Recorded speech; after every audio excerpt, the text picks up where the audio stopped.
In this lecture, we are going to study one of the diffraction method, X-ray diffraction method,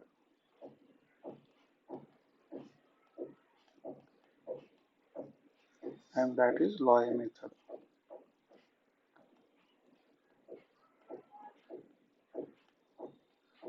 There are three X-ray diffraction methods, but in this lecture, we are going to study only Laue method. This Laue method is used to find orientation of the crystal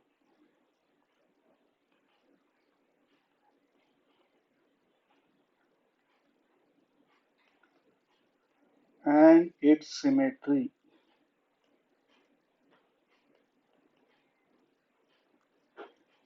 In this case, crystal is kept fixed. The crystal is fixed. It is not rotated, means the angle is not variable. The crystal is fixed and it is irradiated with polychromatic X-rays. Polychromatic or white X-rays. Polychromatic means the X-rays consist several wavelengths. Let me show you the diagram for this.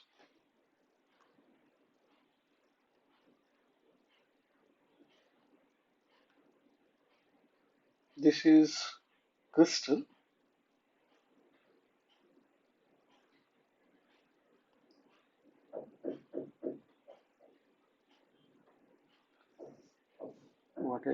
This is crystal, and in front of the crystal there is photographic plate.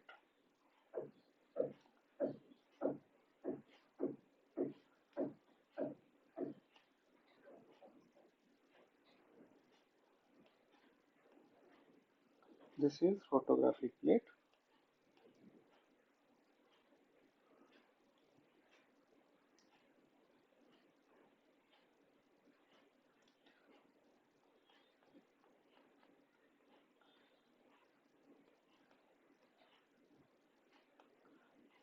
and this crystal is exposed with X-ray beam, polychromatic X-ray beam.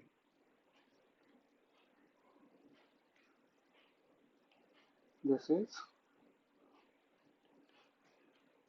polychromatic X-rays.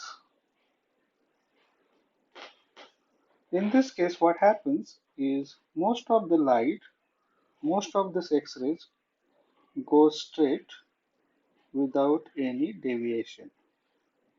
But some of the plane in the crystal satisfies Bragg's law and we get the reflection accordingly. That reflection is for constructive interference of X-rays. That is when Bragg's law is satisfied. So this is the diagram, and as I showed here, diffracted rays, and when photographic plate is developed at these points we get the dark spots because intense X-ray beams strike at that point, and so we get the dark spots over there. Now, to satisfy the Bragg's law, what is done? To satisfy Bragg's law, the crystal is scanned with various wavelengths. It means, in this case, the crystal is exposed with the polychromatic X-rays. It is nothing but the crystal is scanned with various wavelengths. There are two ways. Crystal is scanned with various wavelengths or with various glancing angle theta.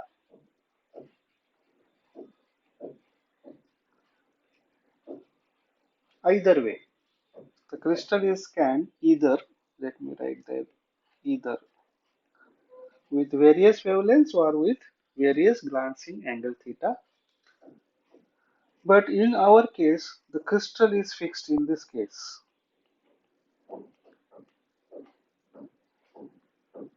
Crystal is fixed. We are not rotating the crystal, and so glancing angle is fixed. Glancing angle is fixed for every set of parallel planes. There are number of parallel planes, but the glancing angle will be different for different set of parallel planes. Let me show you in one more diagram. Suppose this is the crystal. This crystal consists various set of parallel planes. Let's say this is one set of parallel planes. This is another set of parallel planes. This is third set. This is fourth set. This one is another set. So there are several set of parallel planes, and this crystal is exposed with polychromatic X-rays. This is X-rays, and each X-ray beam will make different glancing angle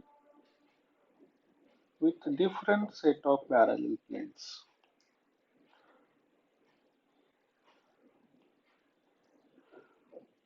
So in this case, let's say this glancing angle is theta 1 here. For this, let's say this is the glancing angle theta 2. Maybe for this, it is a theta 3. So every set of parallel planes will have a different glancing angle as well as different interplanar spacing. Okay, so let me write this way. Different set of parallel planes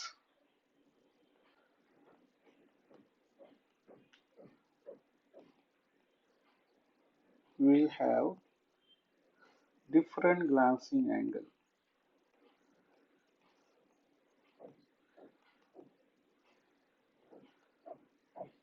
and different interplanar spacing.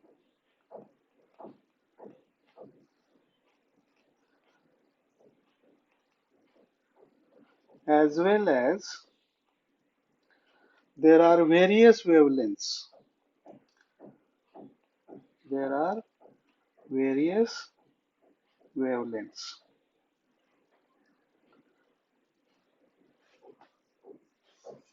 So I can say that the values of theta in this crystal, values of theta 1 is theta is from theta 1 to theta n,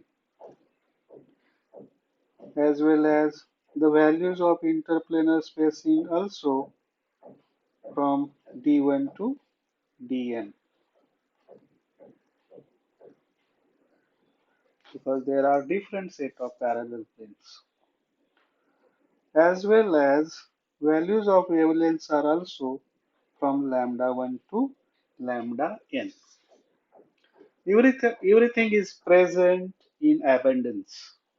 So what happens here in this case? Only certain values of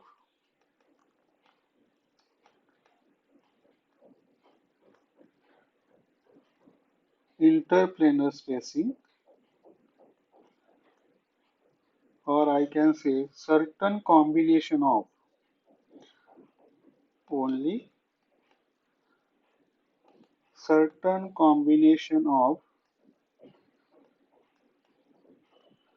wavelengths theta and interplanar spacing satisfies Bragg's law.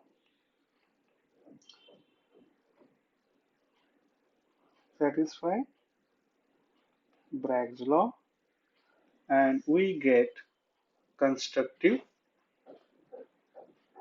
interference. Since each plane here, there are several planes. Each one is having different glancing angle, different interplanar spacing. Wavelengths are also from lambda 1 to lambda n. So only certain combination of lambda, theta and interplanar spacing satisfies Bragg's law, and you get constructive interference. We know that Bragg's law is 2d sine theta is equals to n lambda. So only certain values of lambda, theta and d satisfies this Bragg's law.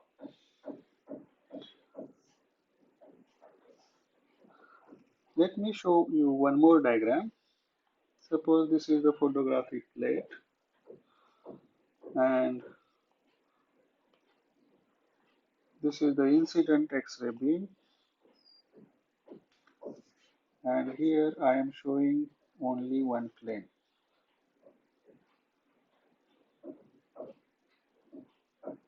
This is the plane. Let me show you by different color. This is the plane. This is theta over here. This is also theta. And if this theta and the interplanar spacing and the wavelength satisfies Bragg's law, we get the reflection over here. So in this case, this angle is also theta. This is the X-ray beam of wavelength lambda. That lambda satisfies the Bragg's law. So at this point, when the photographic plate is developed, you will get the dark point at this point as well as at this point. Let us say this is point A, this is point B, and the distance between this photographic plate and the crystal is R. Then from this diagram, you know that this angle is 2 theta, theta plus theta, that is 2 theta, and tan 2 theta is equals to AB upon R, or AB is equals to R tan 2 theta. So from this equation, you can see in this equation, we can measure the distance between point A and B. AB can be measured. R also can be measured.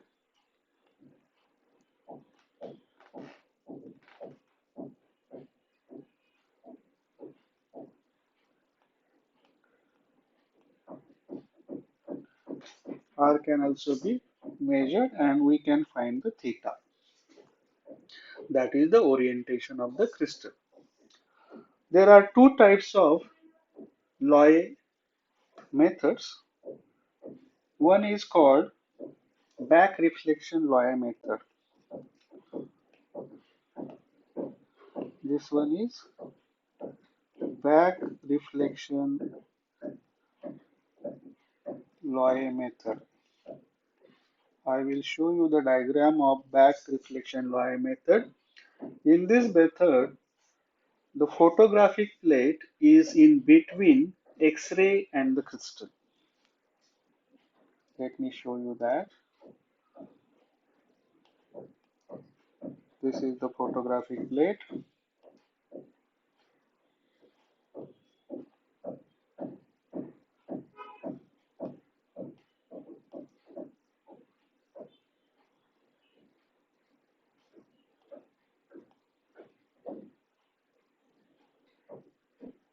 And here is the crystal. Let's say this is the crystal.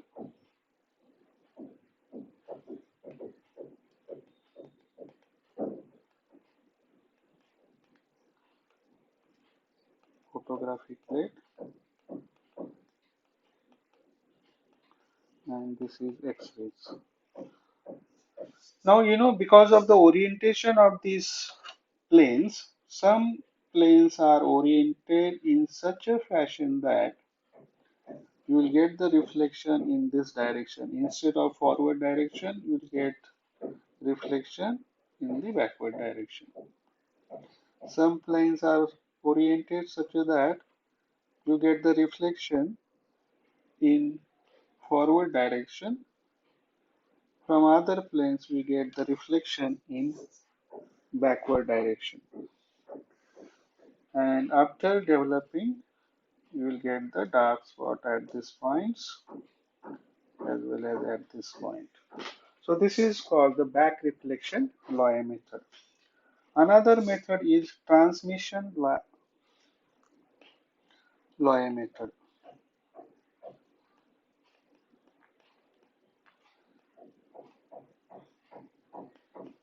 In transmission Laue method, the crystal is between photographic plate and X-rays. Let's say this is the photographic plate.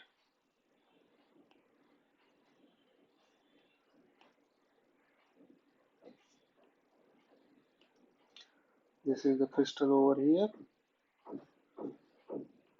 and this is the incident X-rays.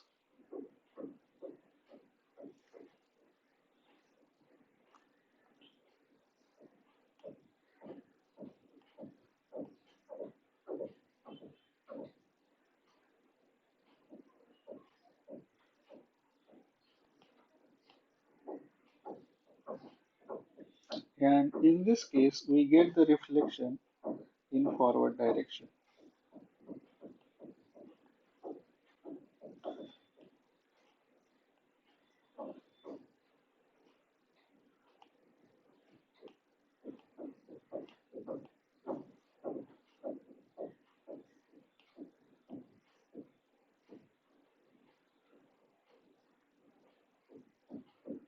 And after development,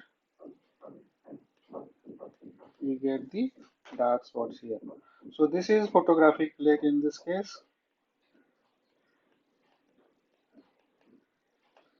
This is crystal and incident X-rays.